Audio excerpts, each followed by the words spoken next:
ನಮಸ್ಕಾರ, ಆರ್ಯವಾರ್ತೆಗಳಿಗೆ ಸ್ವಾಗತ. ಮುಖ್ಯಾಂಶಗಳು: ಪ್ರತಿಭಾ ಪುರಸ್ಕಾರ ಹಾಗೂ ಧನ ಸಹಾಯ ವಿತರಣೆ.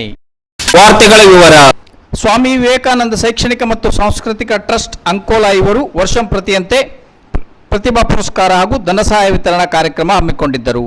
ಸ್ವಾಮಿ ವಿವೇಕಾನಂದ ಶೈಕ್ಷಣಿಕ ಮತ್ತು ಸಾಂಸ್ಕೃತಿಕ ಟ್ರಸ್ಟ್ ಅಂಕೋಲಾ ಇವರು ವರ್ಷಂಪ್ರತಿಯಂತೆ 2026ನೇ ಸಾಲಿನ SSLC ಪರೀಕ್ಷೆಯಲ್ಲಿ ಉತ್ತೀರ್ಣರಾದ ಪ್ರತಿಭಾವಂತ ವಿದ್ಯಾರ್ಥಿಗಳಿಗೆ ಪ್ರತಿಭಾ ಪುರಸ್ಕಾರ ಹಾಗೂ ಧನ ಸಹಾಯ ವಿತರಣಾ ಕಾರ್ಯಕ್ರಮ ಅಂಕೋಲಾದ ಕೋಟೆ ಮಾರುತಿ ದೇವಸ್ಥಾನದ ಹತ್ತಿರ ಇರುವ ನಾಮಧಾರಿ ನೌಕರರ ಸಮುದಾಯ ಭವನದಲ್ಲಿ ಆಯೋಜಿಸಲಾಗಿತ್ತು. ಈ ಸಮಾರಂಭವನ್ನು PU ಶಿಕ್ಷಣ ಇಲಾಖೆ ಉಪನಿರ್ದೇಶಕರಾದ ಸತೀಶ್ ಬಿ ನಾಯ್ಕ್ ಉದ್ಘಾಟಿಸಿದರು.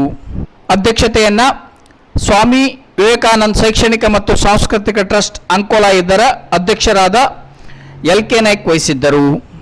ಅತಿಥಿಗಳಾಗಿ ದಂತವೈದ್ಯರಾದ ಕರುಣಾಕರ್ M ನಾಯ್ಕ್, ನಾಮಧಾರಿ ಪ್ರತಿಷ್ಠಾನ ಕುಮಟಾದ ರಾಮಚಂದ್ರ I ನಾಯ್ಕ್, ಉಪನ್ಯಾಸಕರಾದ ಕೃಷ್ಣ G ನಾಯ್ಕ್ ಉಪಸ್ಥಿತರಿದ್ದು ಪ್ರತಿಭಾ ಪುರಸ್ಕಾರ ಕಾರ್ಯಕ್ರಮವನ್ನು ನಡೆಸಿಕೊಟ್ಟರು.